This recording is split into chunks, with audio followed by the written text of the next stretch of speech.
Hey y'all, as you can tell, I got some sleep, right? It's a good thing. It's still 1 o'clock and I'm still here. I've still been here for, I don't know, let's see, 1, 12, 1, 2, about 14, 15 hours a day. But anyway, it's better than what it was, so I actually feel a little better. So I decided to stay here at the new shop one more day to get things kind of organized. I know I'm probably going to move some stuff around as I get working, but I've been thinking about this place for a long time, so I'm pretty close to where I need to be. Plus, I wanted to get, all the big equipment in place, make sure it's where I wanted it, so I can run all my conduit for the 3-phase and the 220 single-phase stuff. And so this gave me an idea to do it. Third reason was Jason headed back to the old shop with the box truck and spent all day packing today. I think we might be able to pull this off with 2 more loads, but then I got 6 bikes I got to move too. So I think 2 more loads would probably get it wrapped up, and then we can clean the place up, move everything in here, and just about that time, be ready to go to Sturgis and take a much needed break. And I'm probably going to I'm going to take the curb bike since the FXR is not done. It is what it is, right? So I know I've talked a lot about I've had a lot of people ask questions. I've gotten a lot of private messages on my workflow, and people are interested to see how I was kind of going to set this whole thing up. And so with what I have now, of course, things are still kind of scattered, but with what I have now, you'll be able to see how I do my workflow. I prefer to take the work to the tool, not the tool to the work. With the exception of toolboxes. I'm not a one big toolbox kind of guy. I like to have multiple small toolboxes, like one for each purpose. So I have, one, roll around cart. It's got like 4 drawers in it. And that's, I guess you'd say, general service. But then I have a roll around one for the machine shop. And then I've got a little bigger cabinet for the machine shop. But then I also have stationary cabinets assigned certain areas that contain the specialty tools for the work that'll be done in those areas. And I've talked about what I was going to do in each of these spots. So now you kind of get to see it. So let's start over here with what I'm calling the engine build area. All right, now I do have another build table right there. And, sink there. There'll be a parts washer right there so I can clean parts. They'll be spotless. Of course, I have all these cabinets here. I have not moved in. I have 4 base cabinets and a stainless countertop that goes there. Haven't moved those yet because we had a couple of bikes to finish up. So those base boxes contain all of the specialty tools for forks, transmissions, engine stuff, that sort of thing. Over here will be, rags and all that type of stuff, shop aprons and things, tools across there, of course. There will be oils and filters. And chemicals needed for servicing and also engine building. Teardown table will be stuck right there. I have not put the lights up yet, so there'll be 2 big LEDs there. And my intent, especially for the YouTube channel, is I'm going to mount GoPros up here so people can have a perspective down. And most of my engine teardown and engine building videos will be filmed in this location. So that's why you see the teardown table there. And they'll be filmed from a couple of different perspectives. There's also, notice I put a quad box on, well, you can't see it behind that box. There it is. So I've got power on all the poles in this place. So that would be the engine build area. Now, another thing I'm going to do, if I'm working on something, it's dusty, whatever, just like in the welding area, there'll be a curtain here and a curtain here that can be retracted to just seal that area off. Maybe I've got an engine in progress. Of course, I would bag that engine. But if I didn't want anything to get dusty, there's my curtain there. Takes care of that. Just some lockers, dirty clothes stuff there. Now let's go to the machine shop. So well, let's walk through the machine shop first. So all machining tools, things like that, torque plates, hot plate down there. Obviously, I'm still not organized completely, but, tools will be readily available right there.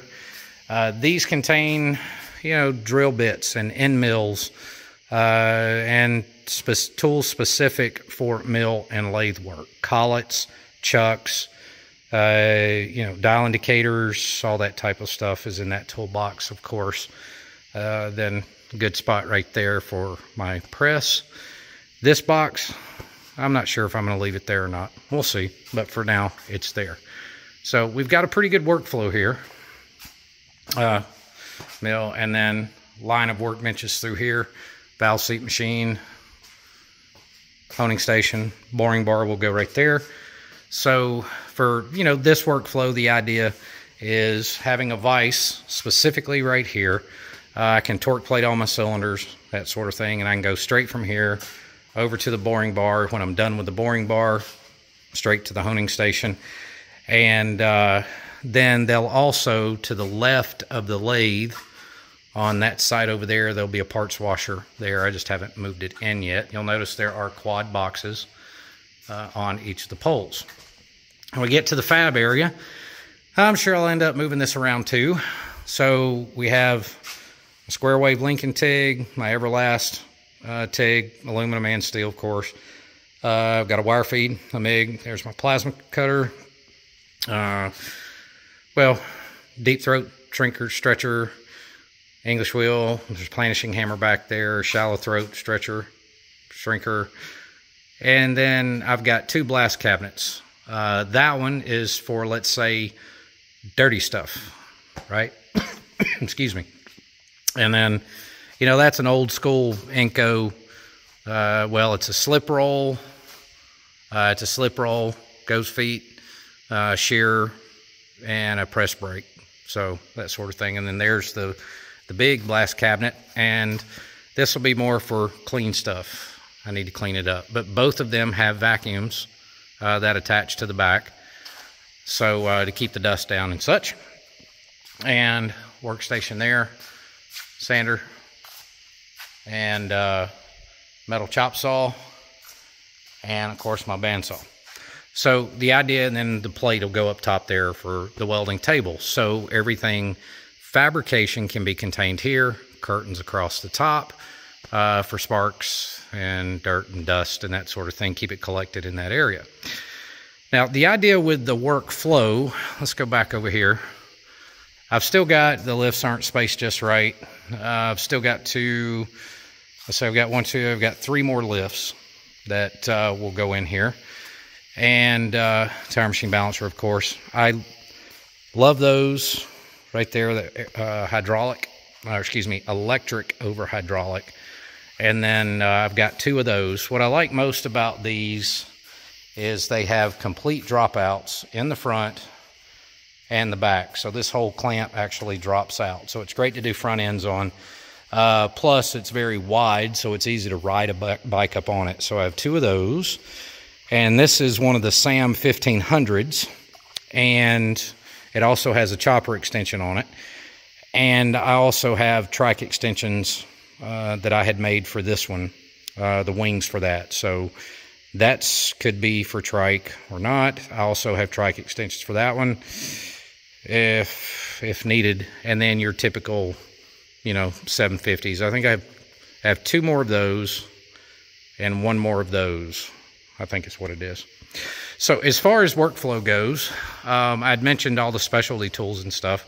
So this toolbox is crammed full of all the GEMS tools for everything that you could possibly imagine for virtually every model Harley engine. So that's going to be a big part of our video series over the next 2 years for GEMS, is the building of the crank up from pan, shovel, Evo.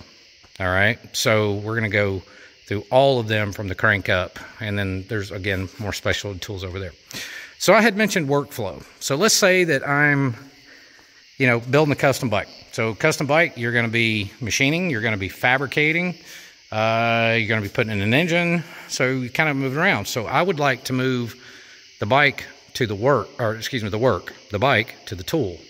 So I don't have to have welders running everywhere and all this stuff. So that's why I have these rolling build tables. So it's very easy for me to have a bike in progress, very much like the FXR is right now.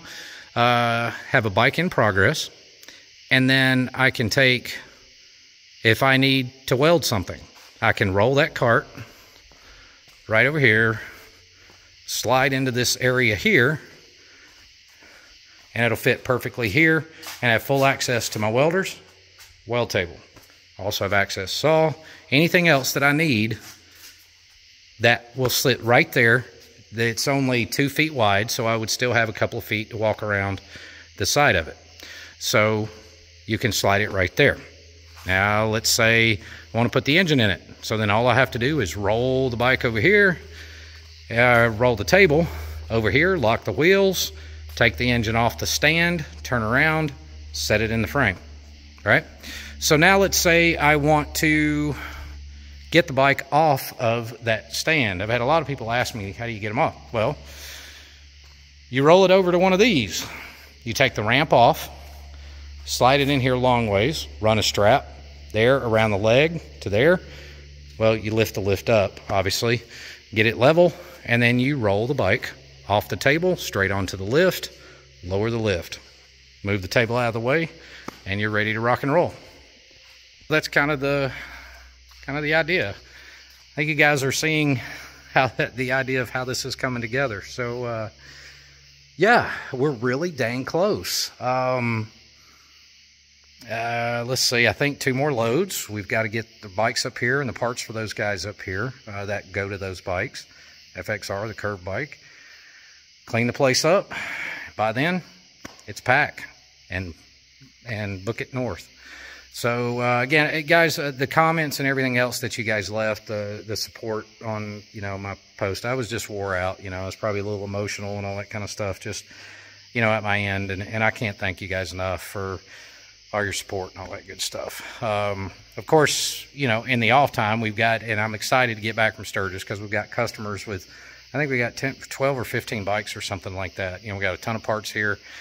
So when I get back from Sturgis, I'm going to need about, I'm going to say about a week, right?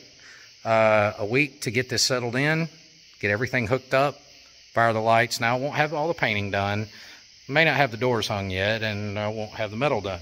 I'm going to work on that stuff after business hours so that I can get started and get hammered on these bikes again. So I'm excited about that. The best part is I won't have to drive back and forth 6 hours to be here to work on that stuff anymore. You know, every time I make a trip up here, it's a day because I got to drive here and drive back. It's 12 hours, you know, that's an entire day. So I won't have to do that anymore. I get to be a lot more efficient.